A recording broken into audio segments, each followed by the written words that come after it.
Welcome to Talking Buffalo, featuring conversations with guests from around the world of sports, media, pop culture, and all things Buffalo. With your host, Patrick Moran. All right, what is going on? How you doing? Welcome to another episode of Talking Buffalo, part of the Blue Air Network. I'm your host, Patrick Moran. Thank you, as always, for locking in. I am joined, as always, for this Tuesday episode by my good friend, Maintenance Day podcast co-host, creator of Noted Hockey, my favorite recurring guest, Joe Yerdon. What's up, dude? How you doing, man? Doing good. It's been I guess a wild weekend, I suppose. It was not wild for me, it's just wild with everything else going on. I'm dreadfully boring, so it's but yeah, I know lots of stuff going on around everything here, and yeah, it's getting spicy. It is for sure. We'll talk some Sabres. This is a huge week. We've been saying this for a while now. I mean, but this is a really huge week for the Sabres. Plenty to talk about with them. We'll talk a little bit of Bills, a little bit of WrestleMania. And you and I are both wrestling fans at heart. We don't really talk about it or get a chance to watch it quite as much as we used to. But obviously, when it's WrestleMania weekend, that's a different story. So we'll talk about that. Before anything else, though, so if you watched the show last week, I had Joe with me. Now I have Joe every Tuesday, but Joe also joined the podcast. We did a Thursday night live stream from Imperial Pizza, which is always a good time. I love going to Imperial for those shows live. And Joe was joined by Rachel Hotmeyer from Spectrum Sports. Mm-hmm. And if you didn't happen to catch that episode, which again, doing the show itself was actually a lot of fun. And by the way, before I recount what kind of happened for people who might not have seen or listened to the show last week and don't know what I'm about to be talking about. Rachel's really good, man. That was the first time that I've ever met Rachel in person. She was on the show once before, but it was like we're doing now via StreamYard. I've told you this a million times, and you know this. It's just a different dynamic when you get an opportunity to sit down with somebody in person, have some wings like we did before the show at Imperial, shoot the shit a little bit and then get on the mic behind the camera and or in front of the camera, I should say, and do a show live in person. It's just a different kind of vibe, ain't it? Oh yeah, no, it's way different, and you don't know like what'll happen.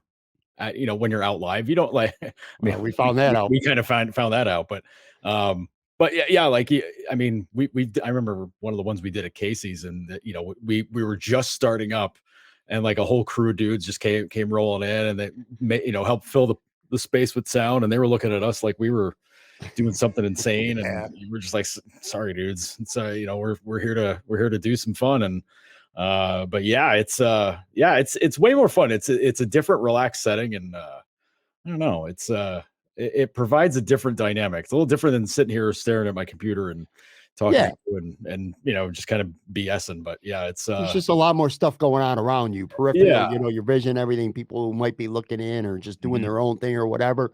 Yeah, I was really impressed with Rachel. That was my first time meeting her in person. And I mean, I she knows what she's doing. Obviously, I've watched her do her work on Spectrum. She's great. But yeah, first conversation with her, and she's entertaining, man. I'll tell you that. Kind of had some good stories. That wing trail story that she told about well, after she was on my show when she was new to town, to recount again for people who didn't watch last week, her and a group of friends went to, I think she said 12 different places to try wings. She's taking it serious, and they had scorecards, and they were scoring everything from taste to crunch to service and all that. And then she came up with her top two of 9/11 Tavern. I think it was Kelly's Corner, but that was a really interesting story. But anyway, so for people, like I said, if you didn't watch it last week, I've done 25, 30, no less than 25, 30 shows live at whether it's Imperial Pizza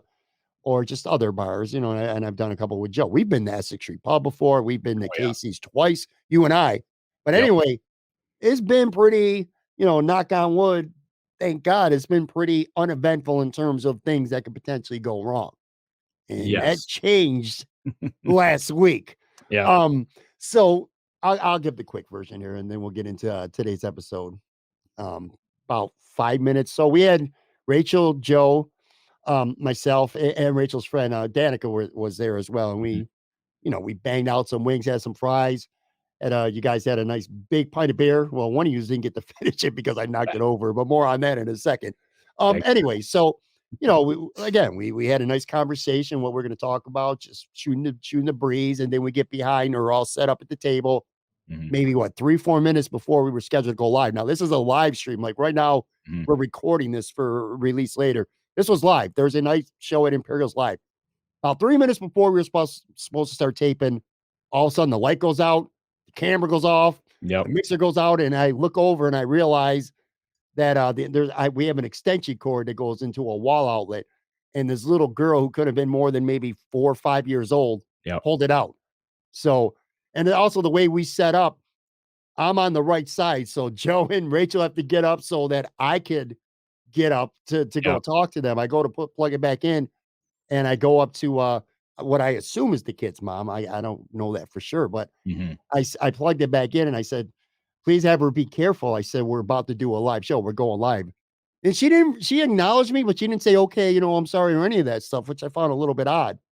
And again, this is at Imperial at a big table, 2-3 little kids running around while adults are eating. But anyway, plug it back in, I should say. And then Joe, Rachel, and myself go live. And we're good. We do the intro. We got a nice little vibe going on early on. I think it was 8 minutes and 40 something seconds into the live stream. Boop. There goes the camera. There goes the mixer. There goes the computer. All the stuff's off again. Little girl pulled out the plug again. And we literally, so I get up and now I'm annoyed. I think was it your or Rachel's beer? One of you two. I knocked your beer over to make matters. Oh, it was mine. It was Joe's beer. Yeah. It was Joe's beer. So, thanks, Pat. Yeah. So I knocked Joe's beer over. I go back over there again. They're in this process. They're leaving again. So there's no point in even saying nothing. And I plugged it back in. It took us a good 15-20 minutes to get back up on the air. Still a good crowd, and I appreciate everybody who stuck around or came back to the second link. But yeah, that's never happened before. So to your point, you never know when you go live. Sucked. Live stuff, man. Joe and Rachel were much better sports about it than I was. And you pointed this out, and I'm going to admit it now in hindsight, because I watched the show back. I was definitely, at least early on, I was rattled. You could tell. I was definitely shook because I didn't know what to do. That had never happened before. Like I said, the show getting cut off live. And I told you guys before this, because sometimes if you go to a live, a place, a bar, a restaurant, whatever, the internet could go out, or it can get wonky, I should say. Yep. And sometimes the video feed's not good. But I always tell you, and I told you guys this on Thursday, I said, if something happens in the video, just keep going, because I have a hardline mixer that's plugged in, and this show has far more listeners on the audio side than it does on the video side. So I was like, let's just keep going. No worries. What I didn't account for was that the whole power would go out. So, and the audio was out as well. So like literally the whole podcast went to shit quickly, but you guys were good sports about it. And we did it. That's the good thing of having a couple people who've done live stuff a lot through our careers. Myself in radio, Rachel with TV. I mean, geez, TV people have to go live all the time, doing stuff. So, but man, radio is like, we always did, just like like live, not necessarily events. I mean, we did a handful of shows, because I produced a morning show, and morning shows are tricky because it's stupid early in the morning. B, if you're out someplace, like we did one at a gas station one morning, like we did like some kind of like gas station promo where it was like cheap gas, and then there was coffee, like cheap coffee, whatever, some kind of deal to get people to stop by this one place. And I remember that morning, if people were stopping in for coffee, they just want the coffee and get out. Or if they wanted gas and coffee, they're like, I'm refueling as fast as possible, I'm grabbing my coffee, I'm getting the hell to work. Nobody wants to stop and talk. So it's pretty good because nobody's getting in your way. Something in the afternoon though, especially if it's like, oh man, we did like one event at like, I think it's called the Racino, like up in Saratoga. Like they have like these, it's like video slot casinos up there. Mhm. And we did an event up there one time, and it was you're just trying to mind the store and keep people away from tripping on wires, or you're trying to get yourself set up so that nothing's blocking the way or getting in the way of people. And I don't know, man, sometimes people just aren't aware of their surroundings, and then they're like, oh geez, I'm sorry. And it's like, didn't you see a giant table here with people talking, and we had speakers set up so people could hear it, the whole nine, like everything. But yeah, live stuff, man, you can't account for it. You have to be ready for literally anything Yeah. and everything, and who knows what's going to happen. Well, handling adversity, I think you get better at it. It comes with experience, and like I said, at the time, I had nothing like that had ever happened before live. Mhm. And yeah, I was a little bit rattled. I was kind of, You were a lot it was rattled. bothering me because we were talking, and you know how it is. I'm asking a Mhm. question, and I'm, nodding my head while you and Rachel are speaking. But in the back of my mind, I'm thinking to the mother, whoever that person was, like, control your child, man. Mhm. What? I get it the first time, but the second time I made it really clear that we're about to do a live show. And you could look and you could see a big spotlight on. There's people looking around watching what we're Mhm. doing. So you know what's going on, man. Just I don't know, but whatever. You guys, I we ended up having fun with it. And I'm kind of calling myself out when 99.5% of the people wouldn't even know that I was rattled. Or in many cases, because again, 90 something percent of the people listen to the show or watch the video the next day and not live, they wouldn't even know what the hell we're talking yeah. about right now. I would But say you're still rattled now because I still got it on my mind. you're still fired up about it. I'm a little bit annoyed at the woman who didn't control her child in a restaurant like that. But then again, I guess when you're doing a show at a bar on a Thursday night at 8 o'clock, these things tend to happen. One of the things we Pat, I talk know you, about. Pat. I know you have kids. You've raised kids. What Yeah, happened anytime you told your kid, "Hey, don't do that"?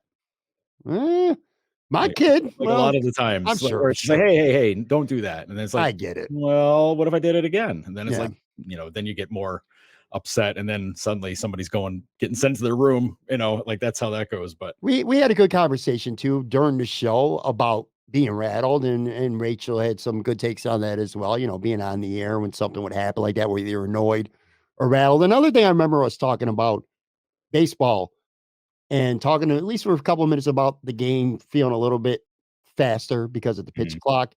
And right before we started taping this, and by the way, Joe and I are taping this on Monday afternoon. That might affect a couple things that I'll get to in a few minutes. But through the first 4 days of baseball, and I, and Rachel, we all were praising the fact that the game felt like it was going a little more swiftly, speed it up a little bit. mhm. The average game time through the first 4 days of the Major League Baseball season right now, 2 hours and 38 minutes is the average, which is 31 minutes less per game on average than a year ago. So I do think that matters. I really do. I think there's at least some fans, Joe. There's traditionalists, there's baseball purists like you and I that are going to watch the game, whether it's two and Mhm, a half hours or 4 hours. But I think there's a lot of casual fans who don't like baseball in part because they think it's boring because the game just drags on and it's too long. mhm. I do. I mean, a half hour is not nothing. Yeah. So No, I do half think it hours. early returns, at least anyway. I don't know if you agree with me or not, but I think it's making baseball more tolerable for the casual fans and might reel some new ones in. Yeah, Agree? I'm wondering. Yeah, no, I agree. I think if you can make it more, I think palatable, I guess, to sit down in front of TV and watch a game. I mean, the thing with baseball always was that you could sit down and watch a game. You don't know how long it's going to go for. I mean, Mhm. never mind like extra innings or any of that. Pace of the game could mean you play 2 innings and it'd be 90 minutes, almost 2 hours sometimes, and Sure. might not even be a lot of scoring going on. It could just be pitchers being really annoying about how much time they take between pitches, batters stepping out, or adjusting equipment, doing all that stuff. And it can just take so long. But now, man, I feel I feel like I was telling people you're gonna love the pitch clock, because we've seen it for the last few seasons in Buffalo with the Bisons. And it's so nice sometimes to just go down there and be like, "Hey, yeah, we're here for a game," and then 2 hours, 2 hours 15 minutes later, 2 hours 30 minutes later, boom, done. Like, you're set. And it's like, "Oh, all right, cool. Like, this is great." And I know some people were freaking out about the automatic strikes or balls being called because guys went past time. that stuff happens so rarely. Once you get it down, like it's fine. And people are trying to it's like, what if a game ends on an automatic third strike? Well, I don't know, man. Get in the box. Like what the rules are, or what if a pitcher walks in the winning run and it was because of time? Like, I don't know, man. Throw a pitch. Like, I know you don't want to give up a grand slam or anything like that, but like, geez, walking a guy's bad too. So, but yeah, like stuff like that. I mean, listen, guys are going to get used to it. It takes a little bit of time, but man, I tell you, watching some of the opening day game with the Yankees and Giants, and that game flew by. It was like a 2 hour, 15-minute game, something like that.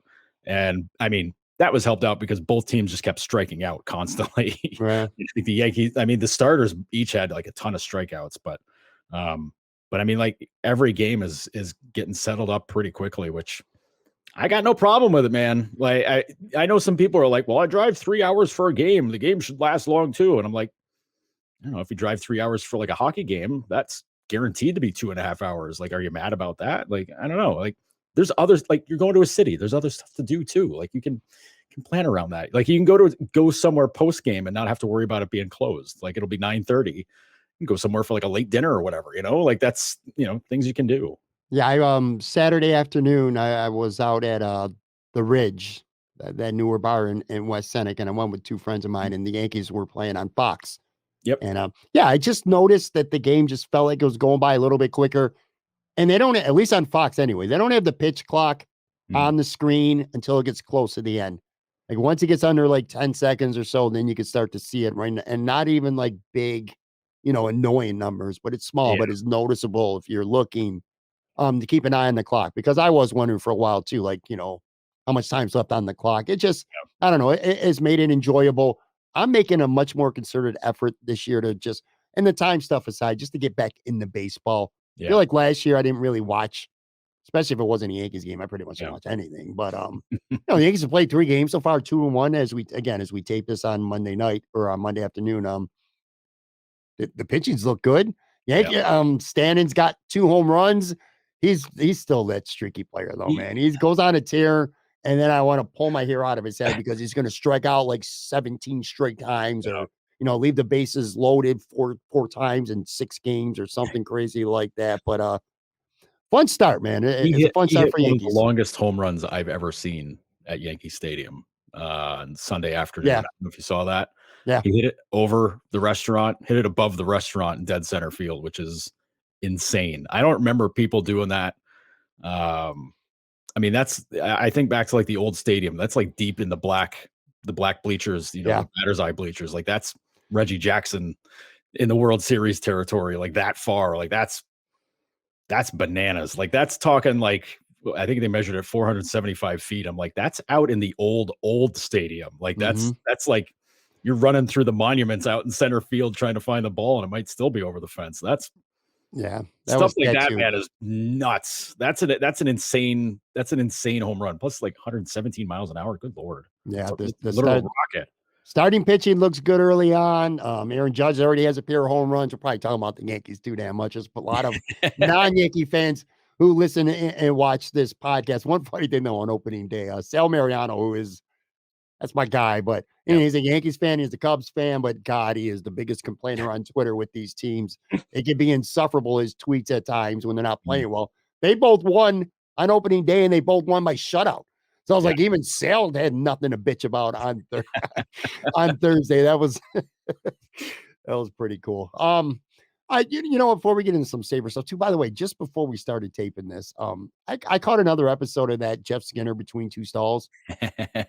Dude, that shit is funny, man. Yeah. Look, if you're a Sabres fan, or maybe if you're not a Sabres fan, you want to get to know these guys a little bit, go ahead. I know it's on the Sabres. I'm sure it's on their website and all that other stuff, but I know it's on their Sabres Twitter.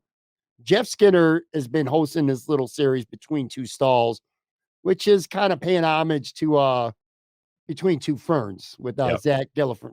What the hell is his name? Yeah, goddamn, I'll never be able to say his name right.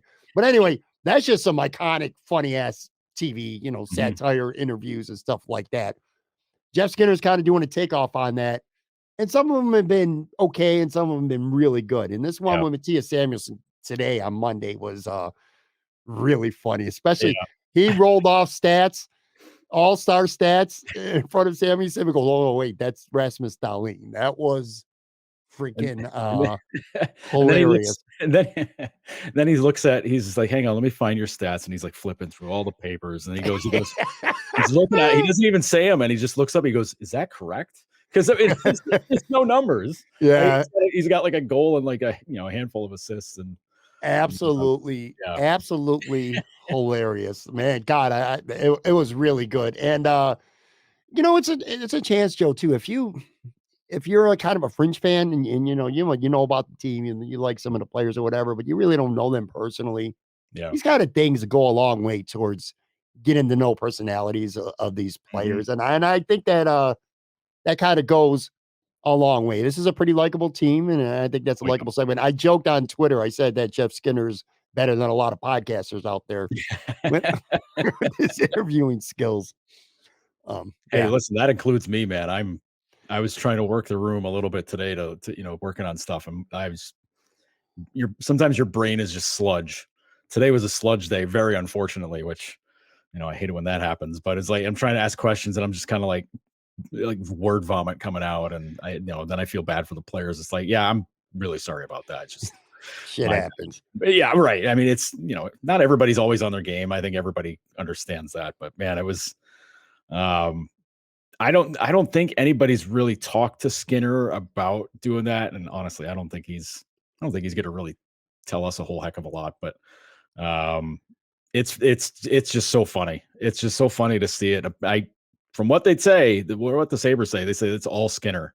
Like he came up with the idea, came up with, the whole thing. And like, that's all on him, which he's something else. It's really good. Like he must've been watching TikTok and watching those clips. If not watching, all the interviews with Zach, but yeah, that shit is, really good. All right, Skinner. I was just gonna say Skinner is old enough to have been like right there for when all that stuff, when the Between Two Ferns was kind of making the rounds. That was probably pretty early in his career, I would imagine. But like, yeah, like he's perfect wheelhouse for him. Some of the guys that the players he's interviewing are all like 21. I don't know that those guys know it too well. Let's I'm looking, by the way, if you happen to be watching on YouTube side, I don't know what the hell goes on with my camera or this internet sometimes, or actually I'm starting to think it's StreamYard and none of that stuff. Cause I had Aaron Quinn on last week and he froze and had all kinds of issues as well. But anyway, my image just went all staticky and shit like that. Who cares? All right, let's get to this wild card race with the Buffalo Sabres, because this shit is intense right now. Again, we are taping this Monday, so most people are going to be listening to this on Tuesday morning at some point, the audio side. The video usually comes out later on Monday, so maybe some people see that. But regardless, there's no games involving these teams on Monday night. So what you're seeing right now, if you're watching on the YouTube side with the standings, the wild card standings, or what I'll explain to you on the audio side, isn't going to change before you're listening to this.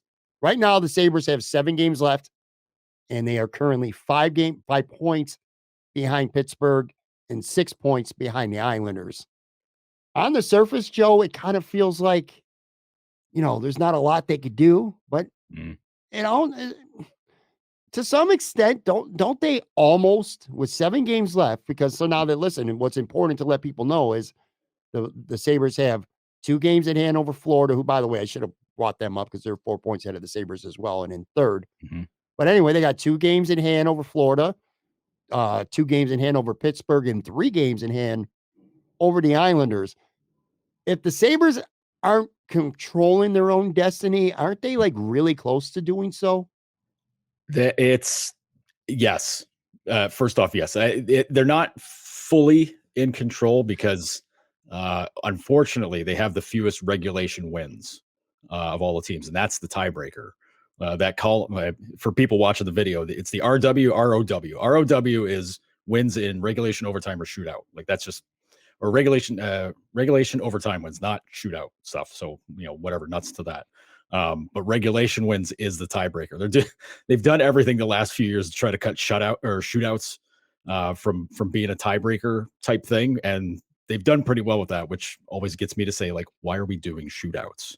Just get rid of that garbage. But so they have the fewest regulation wins. Now, obviously, if they were able to run the table the rest of the way and they're all regulation wins, well, I'd feel pretty good about their chances there. But except for Florida, they're not going to catch. They'll lose a tie to Florida. I yeah, think they're I mean, fine. They're fine. I mean, Florida yeah, collapsed. The Sabres will just pass them in points, and it wouldn't right, even matter for a tie. So exactly. Or unless Florida just wins games in shootouts. I mean, but that's the only other way. But sure, yeah. If they win in overtime or shootouts, that's fine. I mean, you don't want them to win anyways, but but if they're able to do that, then that's the escape hatch for that. But yeah, like 5 back. I mean, they got games in hand on everybody.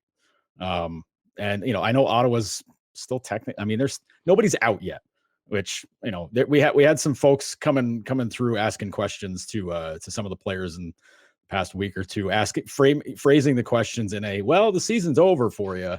What about blah blah blah blah blah blah blah? right? Or, hey, you're out of it. Blah blah blah blah blah. And I'm like, it's like, listen, I know the last loss was bad, but they're not out of anything. Like, and everybody in this playoff race, every single team, Ottawa, Buffalo, Florida, Pittsburgh, Islanders, they've punted away opportunities to lock this down.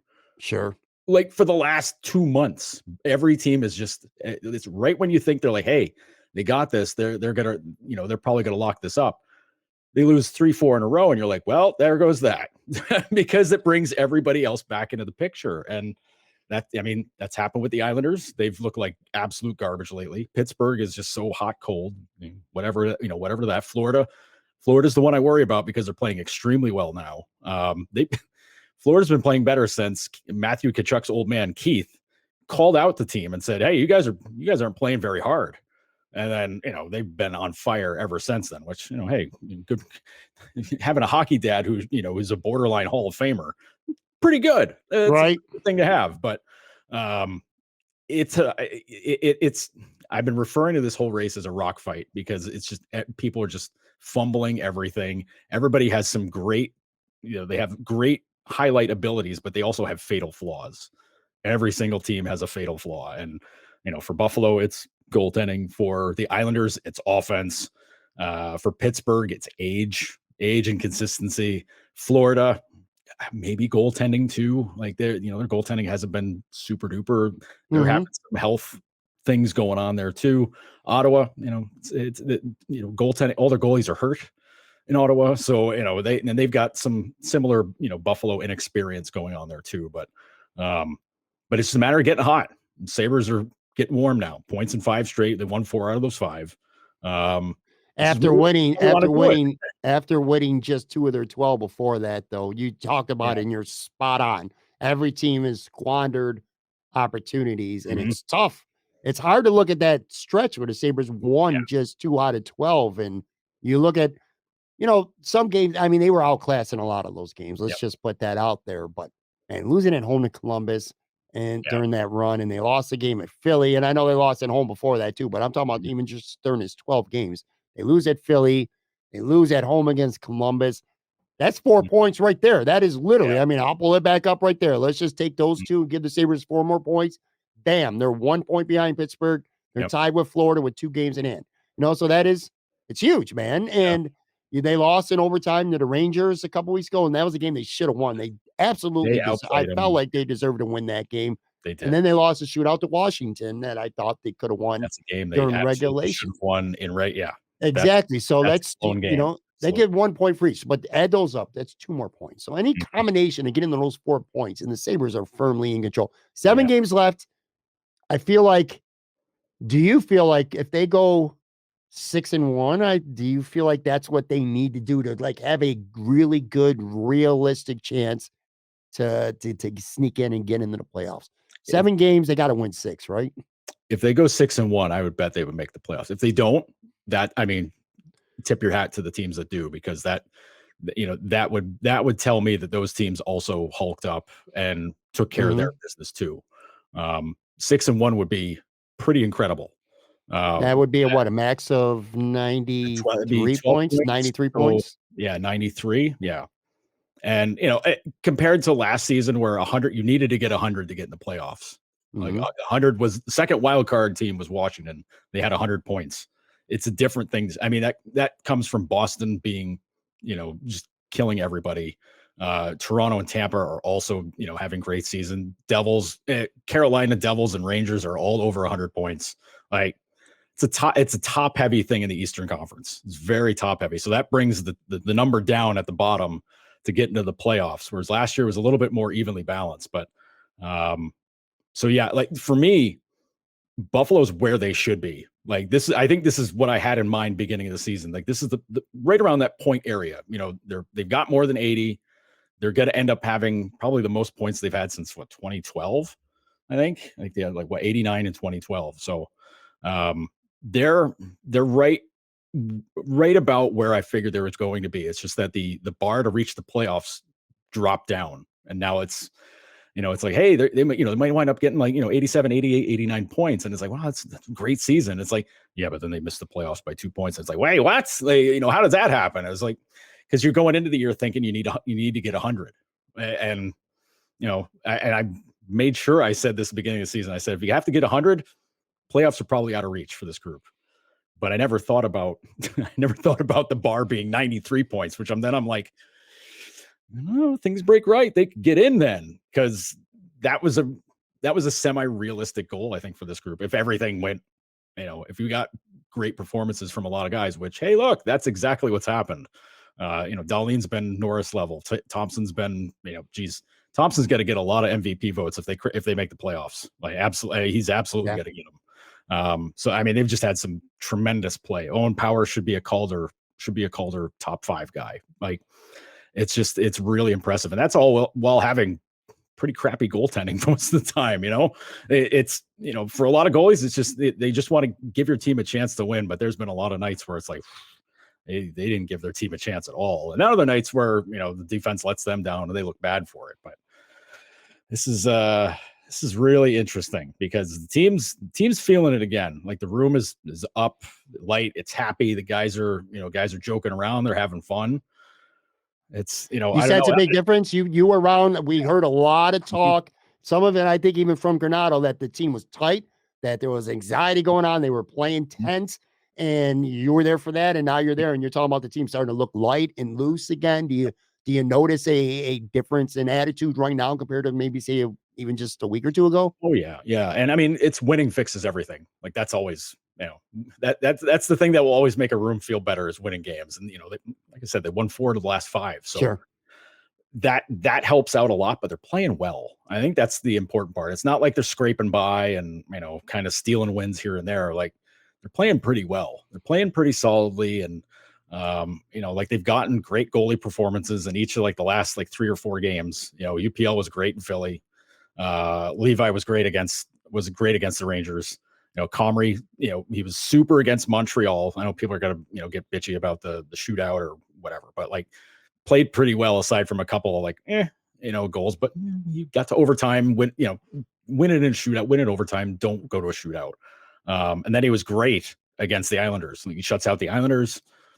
You get everything that you wanted out of those performances. So, if everything's coming together finally now, boy, what a time to get it in under the wire.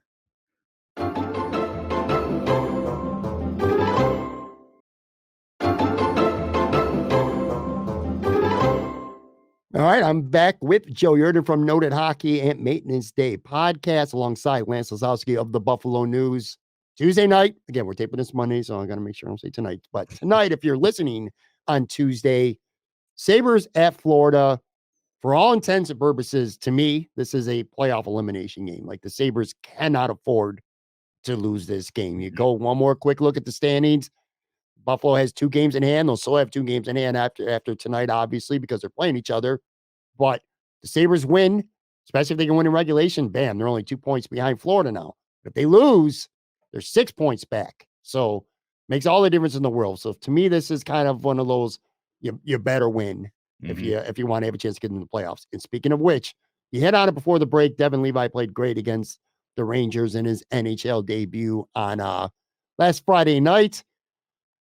So everything, again, this is a playoff type game on Tuesday night against Florida. At practice on Monday, Devon Levi had the crease to himself while it was Olmark and Comrie, right? Alternating on the other side, no Anderson at all. No, if Linus Allmark was still here, we'd be having vastly Why different. do I keep saying him? UPL, you know what I meant. God UPL, damn yes. it. Yeah, UPL. God damn. That's got to be like the fourth time I've done that this season, by the way. Anyway, indications would seem that Devon Levi will get the call on Tuesday. Of course, Florida is the team that traded him, but I really don't think Granato cares about sentiments when it comes to the season potentially being on the line right now. It's more about his play and just if it's the right situation. It kind of leads to my question. Do you think he's going to get the start? Do you think Devon Levi should get the start right now in his what would be his second game? And again, just a huge, huge game. If you're Don Granato and the choice is yours, are you playing Devon Levi against the Panthers? You know what? I'll just present the facts as they came out. Levi, yes, he had the net to himself. Afterwards, Don Granato made sure to say that he wanted to get him reps, get him the most reps he can because he hasn't been around all season. The other guys have 70 games worth of action for the most part. So Comrie and UPL can split time down there. That's fine. It's a nice way to kind of keep things covered, but it sure feels like Levi's going to get the Florida game. Just based on him having the solo net, usually that's been the tip off for, they practice before they hit the road. If they're going to hit the road for a game, two, whatever. But the next game, whoever got the solo reps, that's usually the guy that gets the call for that next game. And I mean, it's Levi right now. And, we talked to Levi after practice and, these are the moments he lives for. Any competitive player wants that. You want to get the call in that kind of game where it's like, we got to win. It's win or else. And Levi feeds on that kind of stuff. I bet if you ask Eric Comrie, he would say, he's like, yeah, give me the call. Ask UPL. He's like, give me that shot. Let me take it. All those guys want it. Nobody's going to shy away from that. But the way Levi played against the Rangers, I mean, it was every big moment he seemed to rise to it. And, and that comes in the form of, making a big stop, making a great play in the situation, freezing the puck at the right time. He played with a ton of swagger, just a ton of swagger. He's an incredibly confident guy. I asked him about how, sometimes some of those saves, he's looking like, I didn't say cocky, but I was like, you see the confidence really coming out in that. And he's like, no, I love to feel that puck in my glove. He's like, I love to have it. Show it right off right there. I got it. Okay, man, that's going to get you run a few times in the NHL. Keep doing that. But, but it's that kind of sort of young attitude. I mean, none of these guys are old. Craig Anderson's the old guy, but he's battling something, but it comes from just not really having been around all the stress that's happened here. And he's had enough stress at Northeastern. I mean, they had their whole end of their season was, we got to win the tournament. We got to win the tournament to get in the NCAAs. Fell short, losing overtime, tough loss. His team couldn't score, which kind of fell in line with how Northeastern season went really completely. But I mean, he sure feels like he's going to get the call. I would be mildly surprised if he doesn't.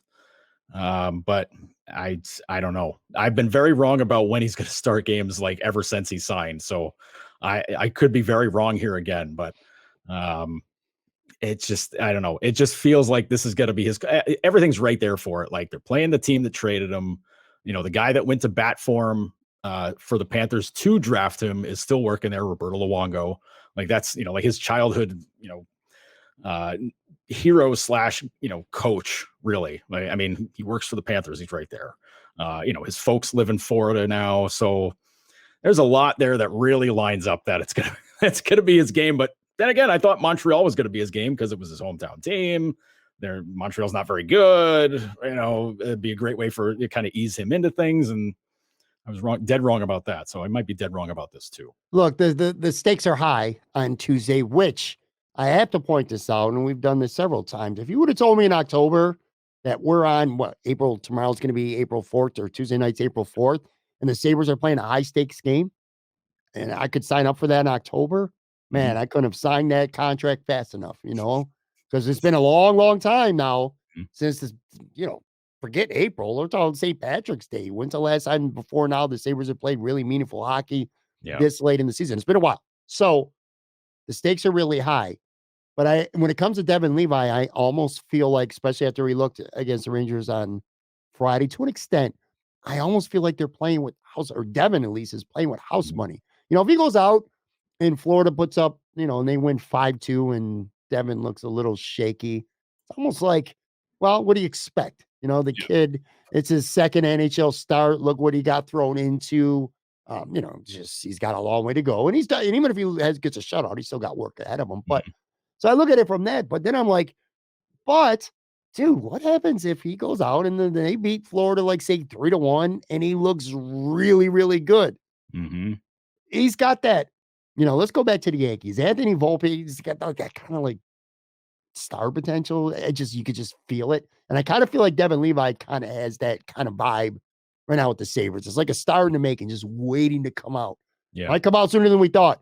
If he comes out against Florida and he looks really good and plays and the Sabres beat Florida on the road, I mean, I hate to look ahead too, Joe, but I don't know if it was you, but I know a lot of people have said it's a good chance Levi's not with Buffalo to start the season next year. How does that happen? If he finishes the season strong, how do you justify him being in Rochester for any amount of time next year? It's hard to picture that, man. I think the conversation changes dramatically if he goes on a hot run here at the end. That changes all of it, because I was of the mind that, like, yeah, he'll get. Of course, this was a different mindset too. This was looking like they're probably not making the playoffs, so play hard going into the end of the season. Give him a couple games. Let's see what he looks like. Now it's a different thing now. It's a very different picture right now, because they're right there. And yeah, if he goes out and has a great game against Florida, well, I mean, he's still the rookie. He's still the new guy, but now he's part of the mix. He's part of the rotation, which, I mean, you can say he is now. And Don's not shied away from the hot hand thing, but which again, could be kind of an issue now, because you could say all three guys are up, all three goalies they're trending up. Yeah. Right. So, and the other part of that though, is that neither of these other two guys have experience that gives them an edge over Levi. Like, none of them have like taken a team to the playoffs before. None of them have, there's always been a little something here or there that's gotten in the way for him. Comrie's had some AHL success. So is UPL. UPL got skunked out of playing in the playoffs last season because he got run last game of the season and got injured. Like, stuff like that happens. But in Levi's case, I mean, if he shows that he's got it, conversation changes dramatically about this season and next season and beyond, because you go from thinking, well, this guy's he's got to get more pro games under his belt. He's got to play, because he's young. I mean, he's 21 years old. Like, he's 21 years old, and he's got 60 games worth of action in college. It's not a ton of experience there. Right. It's 2 years worth of games. And you think back to the way things were back in the day when you were trying to bring a goalie along. Sometimes these guys would play 100 or 200 games in the minors before they get the call. And, sometimes that's the way it works, but I don't know, man. Like, we're in a very interesting position with how this is going to play out, because if he takes it and he runs with it, I don't know how you say no to it when you come around to camp in September. Yeah. Because at that point, the fans are going to say, well, we got our number one, we're good. And it would be very hard for me to see the Kevin Adams and the rest of the leadership in the team being like, no, we still got to send him to Rochester. I find that very hard to believe. I don't think fans would be receptive to that at all. And that is an understatement. This guy, Emirates fans would love it, but Sabres fans would lose their minds. To steal a Roman Reigns catchphrase, he's a needle mover. It feels like to me, Devon Levi. So if he ends the season well, he's a guy who could put butts in the stands. That would be a tough sell. One more quick Sabres note, which is an important one, obviously. Tage Thompson was back on the ice practicing. Looks like he's going to be back in the lineup for this big game. So you got the first line that's set, and the second line is set as well. And maybe another week we're going to deep dive more into this Quinn Peterka Cousins line, because man, it feels good to have two good lines going. Krebs has been playing with Okposo and Gergensons. Anyway, third line, Looks like Middlestad will be back to center with Greenway, who scored in 2 straight games on one wing. And then you had Olofsson and Jost alternating. Last week, I remember on the podcast, not our live show, but our show last Tuesday, we had a good discussion on if Lucas Rusek, did enough on Monday to earn another start on Friday. We thought he earned it, but that got squashed pretty quickly. He went down to Rochester. And anyway, I remember asking you who would be out, and we said Olofsson was the guy who would deserve to be out. Now we're in another situation on Tuesday. Is it going to be Olofsson? Is it going to be Jost? Who's more likely to be sitting in that press box in this pivotal game on Tuesday night? I hate picking on Victor, but I think it's got to be him, just because Jost brings the defensive response, the heavy responsibility on defense. He's a face-off guy. You can have him jump out there in key defensive zone draw situations and either have him take it straight out or have him as a guy in case the guy the main guy gets tossed out of the circle. So that way you're not, trying to force somebody who either isn't very good at it or it doesn't do it enough to be able to, to maybe win an important draw in the zone where you need to get the puck back. I don't know. Some of the line rotations were weird because it was all 4 guys were kind of like taking a turn not skating with him. Like that one turn I saw, like Middlestat was on the wing, Jost was at center, and then I think it was Olofsson on the other side, and then it was one with Greenway, Olofsson, and Jost, and then there was one with Greenway, Jost, and Olofsson. It was just everybody getting a turn. Everybody getting a look throughout. The wings stayed on the wings. Casey went back and forth between center and wing, depending on what happened with him and Jost. So, but I would find it really hard to believe they would sit Jost, but he's done it already. He's done it kind of recently, and I think trying to gauge how Don assessed that, I think he looked at that as a mistake when he did that before, just like a couple weeks ago. I think he did that, and it just didn't click. Like things weren't right with a couple of the other lines, and he was like, maybe that wasn't the right move. So, but Victor, Victor's a power play player, so there's that part. He's been very protective of the power play. All I know is that, hey, maybe Greenway comes out, but again, hot hand, 2 straight games with a goal. Yeah, I don't see that. And listen, I asked about the goal he scored against the Rangers, where he was, scores it one-handed, pushing in on the Rangers D, and then just like, shuffleboards one, and it was off a stick and right to the goal. But, I asked, and I said, is that the kind of performance you want to see from him? And Don was very like, well, he got the goal, but, there's some things I still didn't like tonight, and blah, blah, blah, blah, blah, that kind of stuff. He was very careful about that. I didn't see if he had said anything about his play Saturday, but, he had another goal, was playing the garbage man in front of the net, put a rebound in, exactly what you want from a 6'5" forward.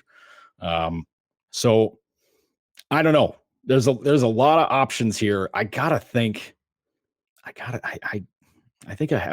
it's gonna be Victor. I think, because I think your line ends up being Middlestat, Jost, and Greenway left to right.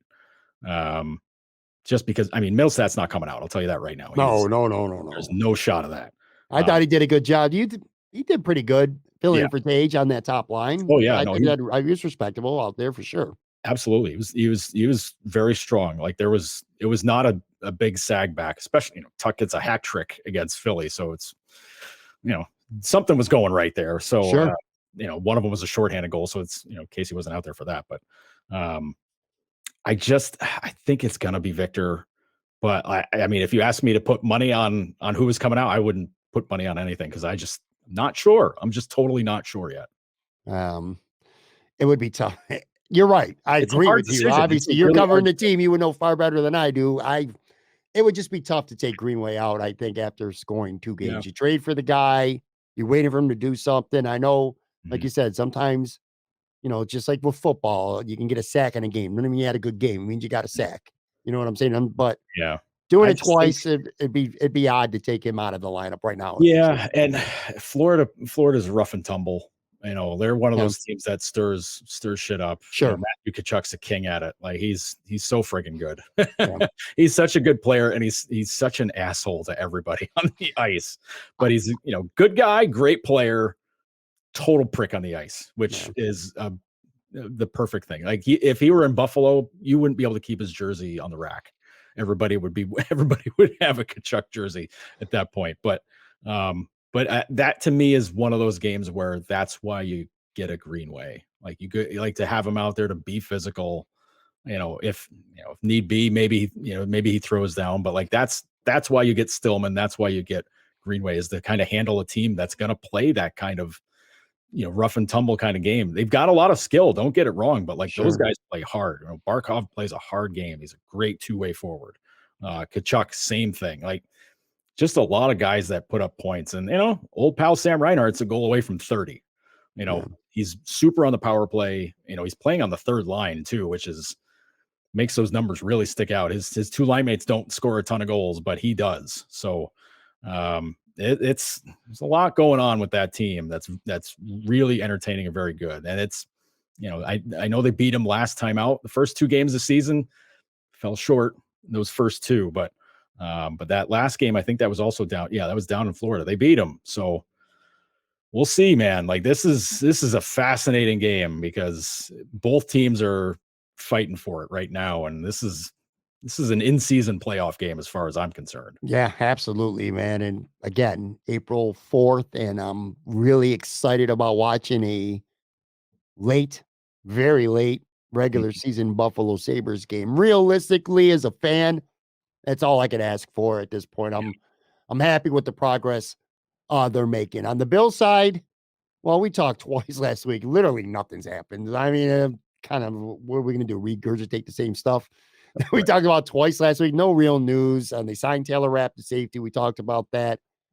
Tim Graham reported that the DeAndre Hopkins trade, and it's not dead, but lots of things are going to happen. You never know. So dead's a strong word, but is highly unlikely to happen, especially as things stand right now. We're 3.5 weeks out from the draft. It's all about the draft at this point. And, and the Bills need to take a weapon, get it. I hear it all the time. I hear it literally every day. Problem is, in theory, sometimes things sound good, but you got to have the right player. Like, they need a receiver. Well, at least you can make it a strong argument that they need a receiver early in the draft. Problem is, they're picking 27. Likely 3 or maybe even 4 wide receivers are gone when they pick 27. Who doesn't want a home run hitting running back like Bijan Robinson? Ain't going to be there at 27. So the last couple of years, we've had the Travis Etienne debate. There's the Breece Hall debate last year. You ain't going to be debating that this year because your boy's going to be gone at 27. So I don't even have to hear that. But I don't know, man. I think lots of things can be played. Defensive end. I know fans hate hearing this shit, but defensive end is in play. Von Miller's old and he's coming off an injury, and Greg Rizzo looks good, but Boogie Basham not so much. AJ Epinesa not so much. And this is last year. Shaq Lawson hasn't re-signed, and his free agency's been going on for almost a month now, and nobody signed him. So, but the problem again, Joe, is all right, we'll take a defensive end. Well, who? Because, the top guys are probably going to be gone off the board at 27. You got to find a good player regardless of position. The one spot on this team that looks glaringly obvious, and this is kind of the one topic that I wanted to hit up with you. Linebacker looks obvious. You go get a Jack Campbell or Drew Sanders. Those are the two big names. Well, we're hearing a lot of talk that the Bills are going to play more 6 DB. They're calling it double nickel. I guess, a dime, whatever you want to call it. It's not dime? I was like, it's pretty much a dime. And they're like, the theory is, okay, you want to run the ball? Go ahead. If you're playing a team that's going to surrender the run and you're playing the Bengals and the Chiefs, all right, I'll take the ball out of Mahomes' hands or Joe Burrow's hands. Sounds fine for those two teams. But what about the 13 other games where your high-powered offense is on the sidelines because you're just surrendering 6, 7, 8 yards a run? What happens when you're playing the New England Patriots and the Pittsburgh Steelers and the Vegas Raiders, and you're letting these guys carve you up on the ground? I don't buy them playing this 6 DB look a lot. Obvious passing down, sure. Right. You got to have a thumper middle linebacker who can be versatile. I don't buy Terrell Dodson starting. And Terrell Bernard, everyone's he's a third-year rookie last year. I said it, and I'll keep saying it. He wasn't valuable enough to even be on the playoff roster. He wasn't even active. And now he's going to be the starting middle linebacker. Yeah. I don't know. I don't buy it. Are we overthinking anything else, receiver or anything, because the linebacker is such a glaring need? Thinking about anything else early on is overthinking. I've been looking at this class pretty well, not as deep as a lot of other people, just because I've seen people doing 7-round mocks, and I'm like, you're insane. Like Aaron Quinn and I every week. How do you predict you're just picking a name out of a hat for the 7th, right? Yeah, this seems like a good idea here. Not knocking the guys for doing it. Like, that's the gig. Like, that's fine. If I tried to do that for hockey, dude, I'd lose my mind. Yeah. I would lose my friggin' mind trying to pick out 17 and 18-year-olds that were, that might never play, most of them. But yeah, I mean, hey, kudos to them for doing it, because that's a ton of research. There's a ton of research. It's so much video. But I mean, I don't know. From what I've gathered, from what I've looked at anyways, aside from Smith and Jigba, this receiver class is booty cheeks. It's not good. It's not very good at all. So, like, unless that guy falls in your lap or you want to trade up for him, like, he's not. I can't see him doing that. But hey, maybe grab a guy later on and maybe he turns into something. But, like, I don't know, expectations are low. The defensive side of things, though, as far as Buffalo's concerned, you mentioned all the DNs that that they've had and they've taken, and like he's drafted all 3 of these guys. Rousseau, Basham, Epinesa, and 2 of those 3 guys. Not much. They ain't it. Nope. Do you trust Bean and company to pick another one? I don't know if I would. It's suspicious, I'll tell you that much. I got the wrong picture up here. There he is. If you're watching on the video, so I'm just clicking away at buttons. Yeah, your boy Brandon Bean. Look, man. His draft record is spotty. It's spotty. I was on a podcast a couple days ago, not my show, someone else's, and they were running off day 2 picks for the Bengals, and I'm not going to sit here and pretend I remember the picks because I don't. But he ran off all the picks for the Bills during the Brandon Bean regime. For the most part, man, not that good. Yeah, it's not. I mean, he's done pretty good hitting on the ones with Tremaine and Josh and well, if you want to count Trey, well, you can't count Trey White because he came afterwards. But Greg Rousseau's been a hit. I think he's been a pretty good player. Yeah, Ed Oliver, I don't know.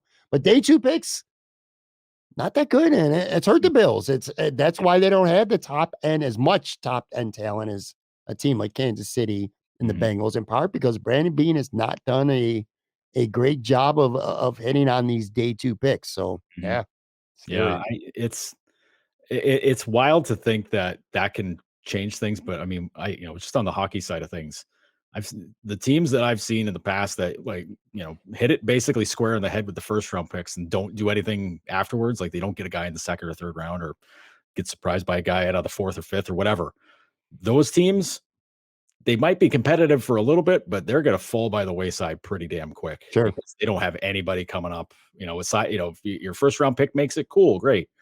But if you ain't got depth and you don't have guys coming in behind to, help out when guys are, they leave in free agency, get traded, whatever, you're going to be hurting. And I mean, geez, the Sabres have been in that position for a pretty good while where, they nail it on 1st rounders or, maybe sometimes they didn't even nail it on 1st rounders. They just, full draft skunking. But we've seen that, Oilers were another team that did that, Edmonton Oilers, not Houston Oilers. But I mean, you need to get something. You need to get more throughout the draft, and because especially when you're in the position the Bills are, where you're gonna have to get some guys that are cheap money, cheap costs to be able to get in the lineup and be able to be important players at some point. That's how you do that through the draft. That's the easiest way to do it. So the scouting staff and Bean and everybody's got to be on point, because if you ain't bringing guys along, man, you're just fishing through free agents or cast-offs or whatever, you're swimming upstream against that, because it's hard. That's really hard to kind of fill those roles out with guys from the outside to make your team deeper and better. Yeah, I think you said it perfect there. I agree. Linebacker to me is go get your line. If Jack Campbell's there, or maybe you could trade down a little bit, go get him. That's the one big hole on this team. They could add talent across the board. Maybe next week we'll have a little more of a deeper conversation. Tight end is a position I think the Bills could surprise you. I think the value is going to be there. There's 3 tight ends I like an awful lot. 1 or 2 of them probably are going to be there when the Bills are on the clock. And I think they could do right by the offense by adding a really good tight end to go with Dawson Knox, kind of mix up some packages, some personnel. We'll talk about that. Wrapping up here with Joe Yerdon. Noted Hockey, Maintenance Day podcast. Tomorrow on the show on Wednesday, I got Aaron Quinn for the third of our 7 round to Joe's points. 7-round Buffalo Bills mock drafts. We're going to be doing trades. Didn't do trades on the first 2, so we'll be doing that on Wednesday. Thursday night, live from Imperial. Joe DiBiase is going to be joining me. I'll tell you what, real quick, Joe, before we get at end with some WrestleMania stuff. So you guys were all covering, you guys were busy working last Friday at the arena. Yep. Sabres Rangers, big game. Sal Capaccio, I think I'm allowed to say this, not really a secret, but Sal Capaccio had a 50th birthday party at Riverworks. Great party, by the way. I was honored to be invited to that. A lot of media people were there. People, non-Sabres media anyway, people who weren't working the game. It was pretty cool, man. I mentioned that because I actually met Joe DiBiase in person, at least. Like a lot of these guys and women have been on my show before, but I've never actually physically met them in person. And I got a chance to meet some pretty cool media people on last Friday, including Joe DiBiase, like I said, will be on the show, who's actually my cousin. But I'm going to save that story for when I have Joe on. But anyway, yeah, I met Elena Getzenberg from ESPN. First time I'm meeting her. Actually, Matt Bove. I met him in person. Oh, you never met Bove before? I never met him in person before. He's been on the show 3 or 4 times, but never in person. Don't forget now, I was in Florida too for five and a half years. Dad Brown, who covers the Bills, I met him. Met the Bulldog from WGR in person. Nice. Great too, man. We had a really good conversation about our kids. Super cool guy, man. I met Jeremy White too. Nice. Jeremy White from WGR. Nice dude. I think that's it for the people that I had him, man. And I was in a lot of pints with Tyler Dunn and Matt Perino. So yeah, man, and Patrick Miller's big Sabres fan, war veteran hero. It was a really good time. So Sal Capaccio, his wife, his family, it was a really fun 50th birthday party. Josh Reed too. That's another one that I met for the first time. Anyway, just throwing that out. Huh? Look at you schmoozing. Yeah, it was schmoozing, man. It was a really good time. Brought my wife. It was fun, man. It was a really good time. But anyway, I met Joe, and he'll be on the show with me live from Imperial on Thursday. Let's finish up a couple minutes here. WrestleMania.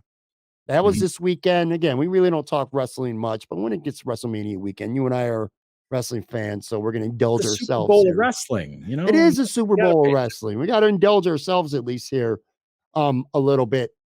We talked for a couple minutes before we taped, so you watch a chunk of night 1 and then all of night 2. I'll tell you, night 1, one of the best wrestling shows I think I've ever seen for WrestleMania. It was spectacular. There were 4 straight up bangers of matches. That Seth Rollins and Logan Paul, that was a great match. Dominic versus Rey Mysterio. Not only was it a great match, but 2 of the coolest entrances ever. I love Dominic's angle of spending a couple hours in the holding center, but acting like he's done hard time now. Came out in handcuffs. Oh, that shit was awesome. Rey Mysterio comes in with Snoop and the Eddie Guerrero music early on. The crowd just ate it up. Also delivered with a great match. And then Rhea Ripley and Charlotte tore the house down. Charlotte was not only started reportedly because I listened to her talk on an interview. Kind of pissed off that they didn't have that main event slot, but they tore the house down, man. It was a great match. And then the Usos and Sammy and KO, that was an awesome match too. So, man, I was like, night 1, this could go down as an all-time, if night 2 delivers, an all-time great WrestleMania. Night 2, not as good. A couple duds. The Gunther match, I like that match, man. Him, Sheamus, really and Drew McIntyre. Such a physical dude. Gunther's going to be, when we're doing this podcast next year, hopefully, God willing, we're both there and doing this show next year. He's going to be a world champion by that time. I'm telling you right now. I love Gunther. And then the main event was really good too. Roman Reigns retains the undisputed championship. I don't know about you. A lot of people are not happy about that. I'm a Roman Reigns guy, dude. I was wearing my Bloodline shirt on Saturday, holding up the ones. But I got to be honest with you, love the match. The match was great. The drama was great. The buildup was there. The crowd was super hot. The whole match didn't fade, but the ending, did not like the way that played out, man. Some quick thoughts. What did you think of WrestleMania, man? I don't know. I mean, I only caught the last 2 matches on Saturday. They both were fantastic. I mean, I can understand Charlotte being mad about not getting the main event status on Saturday, but I don't know if she paid attention at all to the whole Usos, Sammy, Kevin Owens thing at all. Like, it was the right call. It was 100% the right. That's been the most interesting story they've done in on that side of wrestling in ages. I mean, a long time. Mm-hmm. So like that made 100% sense. Like that, and the payoff was perfect because Sammy gets hosed out of winning the title, and in Montreal at what the hell was it? Judgment Day. Not, thank you. Elimination Chamber. Oh yeah. So Sammy in Montreal, which I mean, that's your tip off. If a guy's wrestling in his home place, he ain't winning. He ain't winning. Nope. Or if it's his last match of his career, last match of your career, you're probably not winning either. Yeah, and that's like a WWE standard. Yeah, just Vince isn't gonna let you win one at home. Like that ain't gonna go. But looking up at the lights. Yep. Oh yeah. Yep. Exactly. So, but like that tag match was just super drama, super action out of everybody. I mean, Usos are. I mean, I don't know if it's right to say they're underrated, but like I think they're underappreciated as a tag team. Sure, they've been great for a long time. Like I forgot how long they've been around, and I was like, oh my god, they're super tag team. And Owens and Zayn are two of the best workers they've got in the company. Like they're like over the top, absolutely 100% superstar guys that just go all out. They're meant to be. They are the perfect pro wrestlers to have because they hit it all the time. Whatever they're doing with their character is spot on, and they go all out every match. I mean, this is 2 straight years that Owens has had the the main event on Saturday. Because last year it was him and Stone Cold, which was that was weird. It was weird, but it was still cool. It was cool. That was the whole build up to that was fun. So that I don't know. I love that. The last night, Sunday night, it was a weirder card. I thought the women's four-way tag match sucked. I'm so over Rousey. I'm just enough already. You got enough. You got so many great teams and other women wrestling over on that side. Agreed. She shows up. I mean, I'm not even paying attention to when, like, was she's on SmackDown or something? I don't know. Mm-hmm. I barely pay attention to that, and like, it's just everything about. I'm just whatever, man. Like, go back to MMA, please. Just get out of here already. just over it. And Shayna Baszler is an incredible. Like, she's great at MMA, but like, her in-ring game is awesome. She's a terrifying wrestler. She's great. But like that, I don't know, that match, I don't know, it seemed rushed. It seemed like it was kind of disjointed, and I didn't care for it. Brock and Omos, I thought that was great. 5 minutes, beat the tar out of each other. Surprisingly good. I thought that match was better than I had no expectations. I agree with you 100%. I thought that match delivered what it was supposed to. It's weird seeing Brock being the true babyface, almost underdog in a way. It was weird, but I liked it a lot too. I agree with you. Yeah, I mean, Omos is what, 7'4" or something like that. Yeah, such a big dude, man. Big man. Well, Vince is in charge now. He might be champion soon. So that's true. But I mean, his in-ring work has gotten light years better. He's so much better now. Like hey, just have him do power stuff. He doesn't need to work on like leg locks or any of that crap. Just let him throw people around and be terrifying. Like, that's it. Like, that's the same thing Brock does. I mean, that's perfect. Relatively new to the at least to the WWE. It takes some time to develop and grow. He hasn't been around that long, man. Yeah. What else? What am I forgetting here? Talk about one thing that sucked while you reload here. The stuff with the Miz, both nights. Yeah. It's like, so Pat McAfee comes out, I'm like, all right. And then Shane comes out, which that sucked. He tore his quad. That was tough to but then you think about Bobby Lashley. I know he's a wrestler that we both appreciate, and ain't got no room for him to have a match. Call somebody out, have somebody come out, LA Knight, somebody, but you got to put aside time for Shane to come back or for Pat McAfee to come back. Yeah. That was probably one of my biggest pieces about WrestleMania weekend. I thought that part was bullshit. The whole the Pat McAfee thing, like, I don't get it. I just that stuff is beyond me. Like, I get it, popular podcast, the best thing that comes out of that is how Cole and Corey Graves respond to it. Like, that's the only good thing that comes out of it, because whatever McAfee's doing in the ring is just stupid. I don't care. Like, oh no, his finisher's the punt. Wow, weird. I never would have expected that.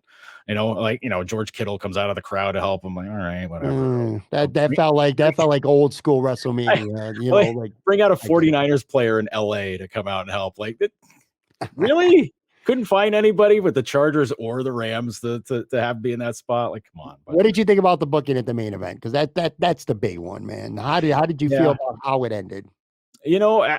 I'm happy. I'm happy with that ending, honestly, because Cody's been around since he came back, he's been around literally a year. He came back the last WrestleMania. Yeah. Right. But he's been gone hurt for more than half of that time. Right.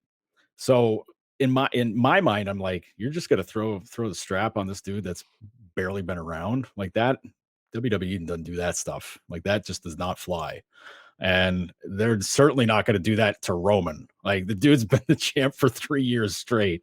They're not pulling it off him for a guy that's basically worked for 6 months. And he was almost at 1,000 days too. And everybody, I forgot about this. I saw it pop up on Twitter.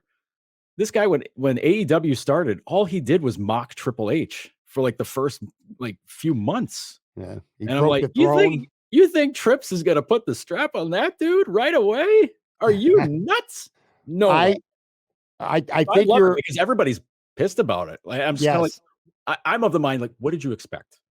Like, honestly, like it's Roman. So they worked for so long to get Roman into this spot. Like, for years and years and years, he gets booed all the time. Now he's legit one of their best workers, one of the best guys they've got. Great storyline, all of it. It's perfect. You're not pulling that off him. Like, he doesn't need the belt, but like, it's better to have everybody chasing after him for it. Agreed with pretty much everything you said. I think Cody's got to chase the belt longer. 100% agree with that. My favorite thing about this match was that he was over, and it did feel like he could be the guy who could win. There's nothing better I like when it comes to a wrestling match when I truly, legitimately don't know for sure who's going to win. Like Saturday night, KO and Sami Zayn, that was amazing. It was awesome. The crowd was electric. I was totally marking out into it, but I knew that they were going to win that match. It was very little doubt. The main event on Sunday night, I did not know who was going to win that match. I'm a Roman Reigns. I'm a bloodline guy. All right. So I was happy. I'll tell you though, the last 90 seconds or so, when the Usos came out and then KO and Sami came and they cleared the ring out.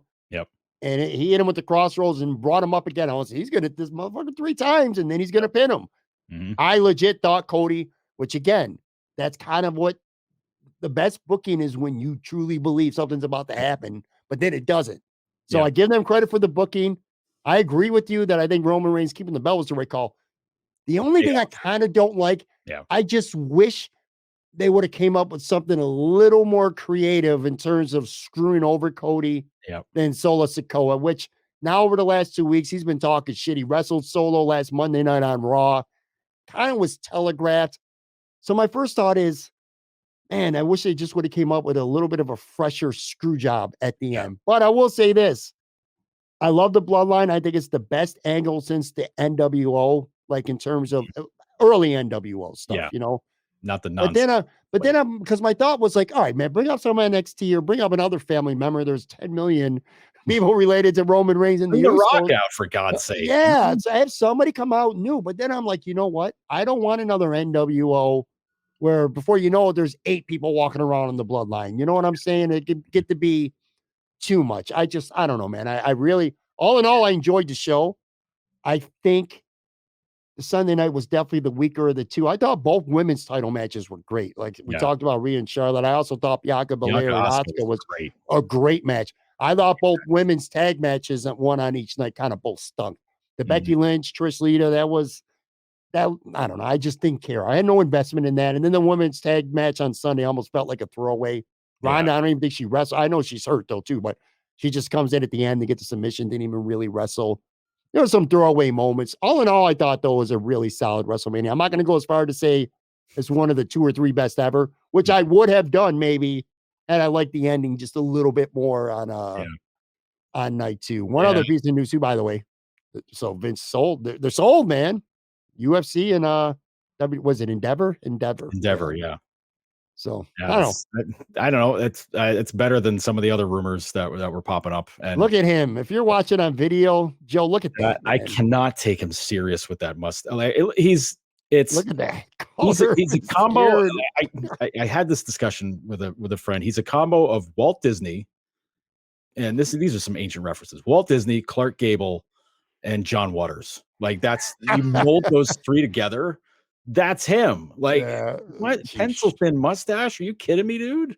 Like dyed all his hair? Like what the hell, man? I tweeted this out. He looks like an cheesy 80s movie villain. Yeah. Right. No, man. I get it, man. Like he's in his 70s, he's like 80s. I don't know. He's old now, but I mean, I get you can't accept aging, but for him, it's all about like looking strong, looking virile, blah, blah, blah, blah, blah, whatever. But like, dude, like, listen, we've seen pictures of your old man with white hair and everything. Like, would anybody have crossed him? No. Like, come on, man. I'm a little concerned as a lifelong WWE fan. I'm a wrestling fan, but you're more of a wrestling fan. I'm more of a WWE fan. Like I watch other stuff from time to time, including AEW, whereas you are a little more balanced. Like wrestling to me almost starts and ends with WWE. So as a lifelong WWE big fan, I'm a little concerned about this merger because it sounds to me like Vince is going to be back in charge again. Mm-hmm. And he's going to get more and more hands-on. And I really have liked some of the creative direction. And you know how it goes with Vince. Like I said, guys like Omos are going to get pushed to the end of the earth, while the younger, smaller wrestlers like Johnny Wrestling, I think there's it never bodes well for those kind of guys. You know, a lot of guys who've gotten driven out by Vince who he just buries. I don't know, man. Yeah, that's the part that gets me. Every time I hear some like weirdo like backroom story about Vince and like the ideas he comes up with, I'm like, this dude's a giant 12-year-old. Like that's like that's. I mean, I think about because I've been watching this YouTube series. It's like reliving the war, like the Monday Night Wars. Great series. And we're in the 1990 summer 1998 part of it where it's the WCW side of things is getting a little bit squirrely. There's both NWOs. There, they interfere in every match. It's just it's stupid. And then on the WWE side of things, I remember Draws. Draws like broke his neck. Yeah. And I forgot what his gimmick was. I forgot that they called him Puke because he could puke on command. And Vince found out about that. He's like, that's your gimmick. You're gonna puke on whenever we say to. And it's like. It's just like, dude, that guy was a pretty damn good wrestler, and it's like instead it's like, no, you're gonna be famous because you can puke. Like he's good. The sport or the entertainment has passed him by. Plus, he's a fucking predator, man. I mean, I don't want him. He was retired, and he's a creep. And I just wish he would have stayed retired. One last thing, too, by the way, talk about wrestling. We just went over a shitload of matches. Yeah. This was eventful, if nothing else, because neither of us even mentioned John Cena. I mean, now I know you didn't watch it on Saturday, but still, he wrestled. He opened up WrestleMania weekend with Austin Theory, which was a kind of match. It was all right. Not a big Theory fan. And Logan Paul, they didn't do him any favors. He won. He beat Cena, but I mean, he cheated to do it. I thought he would just go over clean and look strong against Cena. He would put him over, especially after Cena bashed him vocally in a promo about a month or so ago. It just, I don't know. I don't think it did anything to further his stock. Yeah, Theory gets like X-Pac heat. Or it's just people hate him just because he walks out on the stage. It's just like, get this guy out of here. It stinks. The match I was excited to watch, but then got very concerned with quickly was Edge and Finn Balor. And Finn Balor took a shot to the head with the ladder, and I saw a picture of it. Good. You did see it because he put it up. Then he tweeted it. People screenshot it. I actually got it. Oh no, it's on Instagram. Like they put up a sensitive content warning. At least I saw it a couple hours ago. And what they had to do for him, that match. They shot him up with lidocaine.